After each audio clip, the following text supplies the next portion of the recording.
السلام علیکم ورحمۃ اللہ وبرکاتہ۔ آج گویا کہ اسم کی ایک آخری تقسیم آپ کو دکھا رہے ہیں اور پڑھا رہے ہیں، سمجھا رہے ہیں، اور اس کو آپ نے بہت ہی توجہ سے سننا ہے اور بہت آسان سبق ہے۔ آپ اس کو یاد کریں کیونکہ یہ مسلسل بار بار ہمارے سبق میں آتا رہے گا۔ وہ ہے اسم کی اعراب کے اعتبار سے اسم کی 3 قسمیں ہیں۔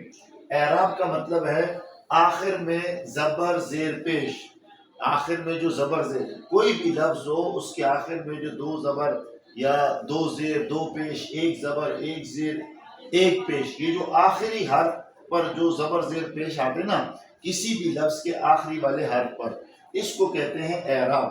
تو اس اعراب کے اعتبار سے زبر زیر پیش کے اعتبار سے اسم کی 3 قسمیں ہیں۔ پہلا ہے مرفوع۔ تو مرفوع کس کو کہتے ہیں یاد رکھیں، مرفوع وہ اسم ہے جس کے اوپر 1 پیش یا 2 پیش آئے۔ مرفوع وہ اسم ہے جس کے اوپر 1 یا 2 پیش آئیں، اور اس کے جیسے زیدن اور زیدو دونوں بتا دیا نا، بیچ میں لگا دونوں میں سے کوئی ایک پڑھو۔ تو اب زیدن ہو یا زیدو ہو تو یہ کیا کہلائے گا؟ یہ مرفوع کہلائے گا۔ مرفوع مانا آخر میں 1 پیش یا 2 پیش آ رہے ہیں۔ اور منصوب اس کو کہتے ہیں جس کے آخر میں 1 زبر یا 2 زبر آئے، جیسے زیدن اور زیدہ، تو یہ ہو گیا منصوب۔ منصوب کا مطلب جس کے آخر میں 1 زبر یا 2 زبر آئیں۔ اور مجرور وہ اسم ہے جس کے آخر میں 1 زیر یا 2 زیر آئیں، 1 زیر یا 2 زیر آئیں، تو ایسے لفظ کو کیا کہیں گے؟ ایسے اسم کو کہیں گے مجرور۔ تو اعراب کے اعتبار سے یعنی آخری والے حرف پر جو حرکت ہوگی، زبر زیر پیش، 2 زبر 2 زیر 2 پیش، اس اعتبار سے اسم کی 3 قسمیں ہیں۔ مرفوع جس پر 1 پیش یا 2 پیش آئیں، منصوب جس کے اوپر 1 زبر یا 2 زبر آئیں جیسے زیدن اور زیدہ، اور مجرور جس کے آخر میں 1 زیر یا 2 زیر آئے۔ بہت آسان سبق ہے لیکن انتہائی اہم سبق ہے۔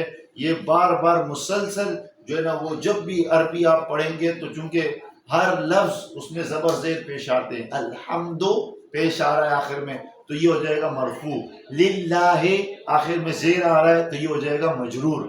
اسی طرح اہدنا الصراط المستقیم، صراط زبر آ رہا ہے تو یہ ہو گیا منصوب۔ تو اس لیے زبر زیر پیش کے بغیر، 2 زبر 2 زیر پیش کے بغیر کوئی بھی لفظ نہیں ہوتا، اس لیے بار بار پوچھا جائے گا اور ہم آپ کو یہی بتائیں۔